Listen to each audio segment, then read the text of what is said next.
अक्सर लोग पूछते हैं कि आखिर चंद्रशेखर आजाद के साथ रावण आपके नाम से क्यों जुड़ा हुआ है। बड़ी क्यूरियोसिटी लोगों को होती है, तो अगर इसके पीछे की वजह आप बता पाए। तो मैंने तो कई बार बताया कि ये मीडिया के साथियों ने दिया है, और मैं तो इस नाम से या किसी भी नाम को इस तरह देखता हूं कि व्यक्ति के काम से उसकी पहचान होती है। नाम में क्या रखा है, नाम तो जब आदमी पैदा होता है उसे अपना पता भी नहीं होता तभी उसको नाम मिल जाता है। तो कोशिश ये कर रहा हूं कि काम से अपनी पहचान बनाऊं और वो पहचान लंबे समय तक बनी रहे। आपने कहा पहचान बनाऊं, लेकिन अभी भी आपकी एक पहचान है, तो आप पहचान बनाने की तरफ बढ़ तो चुके हैं। चर्चाएं आपकी खूब होती हैं, बातें आपकी खूब होती हैं, और आप भी काउंटर करने में पीछे नहीं होते। नहीं, मैं समझता हूं कि व्यक्ति को कभी भी अपने सपनों को सीमित नहीं करना चाहिए, हमेशा प्रयास करना चाहिए कुछ अच्छा करने के लिए। तो अभी मुझे लगता है कि जिन सपनों को मैं देखता हूं और जो काम मैं अभी अधूरे समझता हूं वो पूरे नहीं हुए, तो उसके लिए एक लंबा समय लगेगा, लेकिन वो मुझे लगता है कि एक समय आएगा वो पूरे होंगे। और मुझे भी बड़ी खुशी होगी कि वो जिस दिन वो सपने पूरे होंगे, मेरे बहुत सारे साथियों को खुशी होगी जिस दिन देश में समता, समानता, बंधुत्व, भाईचारे पर आधारित समाज बनेगा और ये देश दुनिया में पुनः सोने की चिड़िया बनेगा, सम्राट अशोक के सपनों का देश। मुझे बड़ा गर्व होगा।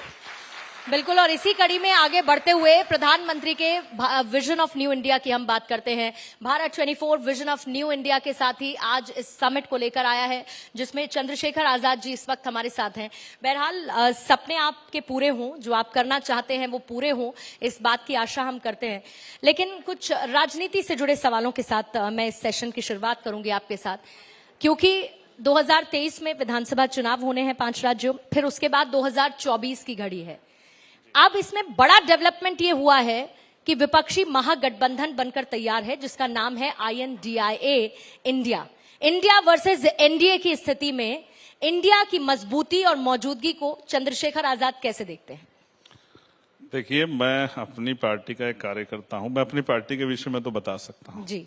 बाकी गठबंधन चुनाव से पहले बनते हैं, टूट जाते हैं। जो आज गठबंधन में हो सकता है कल किसी के खिलाफ खड़े हो आपस में, लोग अपना हित देख के गठबंधन करते हैं। मुझे इसमें कोई शिकायत नहीं है, सब लोगों को गठबंधन करने चाहिए।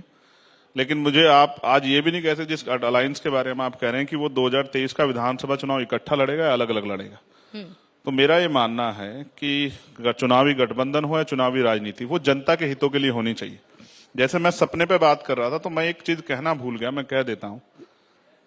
एक ऐसा भारत जिसमें महिलाएं सुरक्षित होंगी, सशक्त होंगी, अपने पैरों पे खड़ी होंगी, उनकी ऊर्जा देश के काम आएंगी, और वो रात को 12 बजे भी निकलेंगी तो कोई भेड़िया उनको छू ना पाए, उनकी तरफ आंख उठा के ना देख पाए। जब ऐसा भारत बनेगा तो वही सपना जो है ना, मुझे लगता है देश का सबसे मजबूत सपना होगा। देश की आधी आबादी आज बेबस है, उस आधी आबादी को जिस दिन महिला सशक्त होगी तो शोषण नहीं होगा उसका। आज NCRB का जो डाटा कहता है ना, 50,000 महिलाओं के साथ रेप हत्या होती है, हमें शर्म आनी चाहिए। चाहे मुख्यमंत्री हो या किसी भी पद पे, हमें शर्म आनी चाहिए अगर हम अपने प्रदेश में बहन बेटियों को सुरक्षित नहीं रख पा रहे। तो इसलिए मैं कह रहा हूं कि चुनाव अलायंस हो, चुनाव के बाद अलायंस हो, लेकिन सबका विजन देश की तरक्की और देश में जो वर्ग हाशिए पे उनको ऊपर उठाने का काम होना चाहिए। अगर शरीर का एक हिस्सा कमजोर हो जाता है तो उसको मजबूत नहीं कहते हैं, उसको विकलांग कहते हैं। आज देश विकलांगता की तरफ है, क्योंकि जब प्राइम मिनिस्टर ये कहते हैं कि देश में 80 करोड़ लोगों को हमने सस्ता राशन दिया, तो ये स्पष्ट होता है कि हमारे देश में आज भी ऐसे हालात है कि 80 करोड़ लोग सस्ता राशन देने के लिए मजबूर हैं। ये तरक्की की बात नहीं है, ये हमारी जो है, इससे हमारी तरक्की नहीं, इससे हमारी वाहवाही नहीं होगी, इससे हमारे ऊपर ये बदनामी आएगी कि आज भी 80 करोड़ लोग अपने पैरों पर नहीं खड़े हुए हैं देश में। आपको लगता है कि गरीबी रेखा से, अभी एक आंकड़ा आया रिसेंटली जिसमें गरीबी रेखा के नीचे जो प्रतिशत था लोगों का, हम उसमें बेहतर स्थिति में पहुंचे? महिला सशक्तिकरण की आपने बात की, मुझे बड़ा अच्छा लगा, क्योंकि महिलाओं का सशक्तिकरण और महिलाओं की सुरक्षा ये सरकार की बड़ी जिम्मेदारी होती है।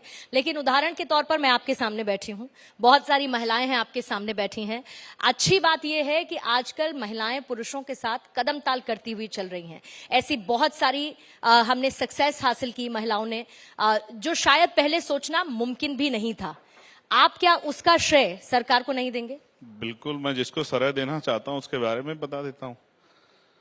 अगर भारतीय संविधान नहीं होता तो इस देश में महिलाएं डॉक्टर, इंजीनियर, आईएएस, आईपीएस, प्रधान से लेकर प्रधानमंत्री नहीं बन पाती, राष्ट्रपति भी नहीं बन पाती। इसका श्रेय जाता है देश के संविधान को।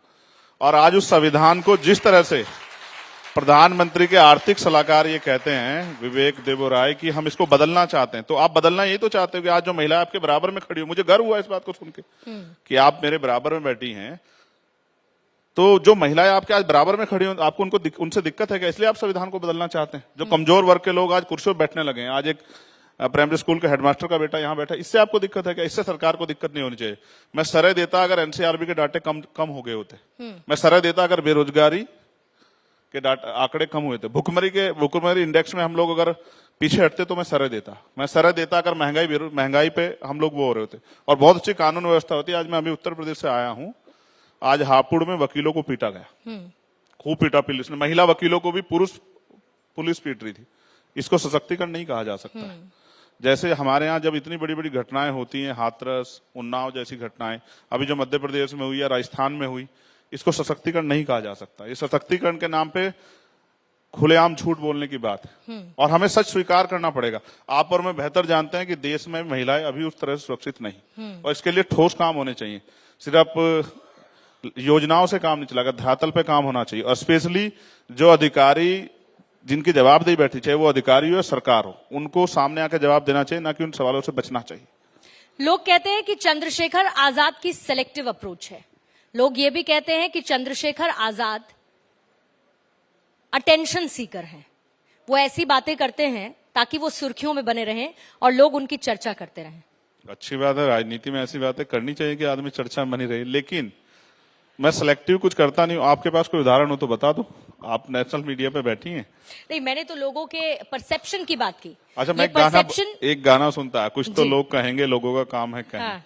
छोड़ो बेकार की बातों में, कहीं बीत ना जाए रहना। तो मेरा ये मानना है कि लोग अगर नहीं कहेंगे तो कैसे चलेगा। लोकतंत्र का तो नाम ही है ना कि भाई लोकतंत्र में पक्ष भी होगा, विपक्ष भी होगा, तर्क भी होगा, सवाल भी होंगे, जवाब भी होंगे।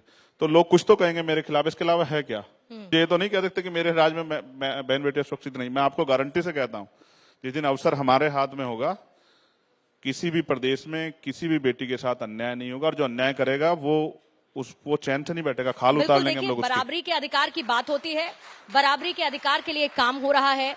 एक विजन ऑफ न्यू इंडिया की बात करते हैं, और जो गाना जो लाइंस आपने यूज की, उसके आगे की ही लाइन है कुछ बदलते अंदाज में, और वो ये कहते हैं कि बदनाम ही सही नाम तो होगा। चंद्रशेखर आजाद, बदनाम ही सही नाम तो होगा। बहरहाल सर, माफी चाहूंगी क्योंकि मुझे इस सेशन को यहीं पर समाप्त करना बस मुझे ये जवाब दे दीजिए जी।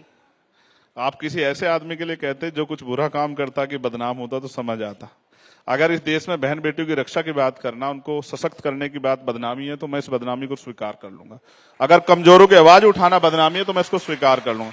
लेकिन अगर आप ये कहें कि सरकारों की आलोचना करना और उनसे जवाब मांगना बदनामी है, तो सरकार याद रखे, अगर अन्याय होगा तो जवाब देना पड़ेगा, और आंख से आंख मिला के जवाब लेना हम लोग जानते हैं। और लोकतंत्र की खूबसूरती भी यही है चंद्रशेखर आजाद जी की, सवाल होने चाहिए और उन सवालों के लिए अकाउंटेबिलिटी भी होनी चाहिए। अश्विनी कुमार चौबे जी इस वक्त हमारे बीच आ चुके हैं, बहुत बहुत स्वागत करती हूँ। और चंद्रशेखर जी, आपका बहुत बहुत शुक्रिया समय देने के लिए, भारत 24 के इस विजन ऑफ न्यू इंडिया में शामिल होने के लिए। Thank you so much.